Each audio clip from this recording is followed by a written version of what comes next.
தாயின் வயிற்றில் உருவாக்கும் முன்னே உன்னை அறிந்தேன், நீ கர்ப்பத்திலிருந்து வெளிப்படும் முன்னே நான் உன்னை பரிசுத்தம் பண்ணி உன்னை ஜாதிகளுக்கு தீர்க்கதரிசியாக கட்டளையிட்டேன்.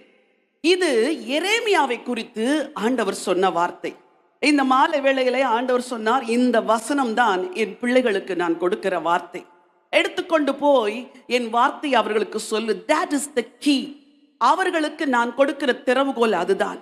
ஆண்டவர் இங்கு வந்திருக்கிற உங்கள் ஒவ்வொருவரையும் தாயின் கருவில் உருவாகும் முன்னே தெரிந்து கொண்டார். நீங்கள் கர்ப்பத்திலிருந்து வெளிப்படும் முன்னே ஆண்டவர் உங்களை பரிசுத்தம் படுத்தி உங்களுக்கு ஒரு பெரிய சித்தத்தை வைத்திருக்கிறார். ஜாதிகளுக்கு தீர்க்கதரிசியாக கட்டளை இட்டேன். ஐ ஹவ் அப்பாயிண்டட் யூ என்று வேதம் சொல்கிறது. நீங்கள் யாரும் தற்செயலாய் பிறக்கவில்லை. நீங்கள் யாரும் நோக்கம் இல்லாமல் பிறக்கவில்லை. நீங்கள் யாரும் ஏதோ ஒரு பெற்றோரின் சித்தத்தின்படி பிறக்கவில்லை. இந்த உலகத்தில் உங்களை பிறக்க வைத்தவர் ஒரு தேவன். ஹல்லேலூயா. With a purpose. ஒரு நோக்கத்தோடு நீ இந்த பூமியில் பிறந்தாய். அந்த நோக்கம் என்னதென்று அறிந்து கொண்டால் உன் வாழ்க்கை ரொம்ப ஆசீர்வாதமா இருக்கும்.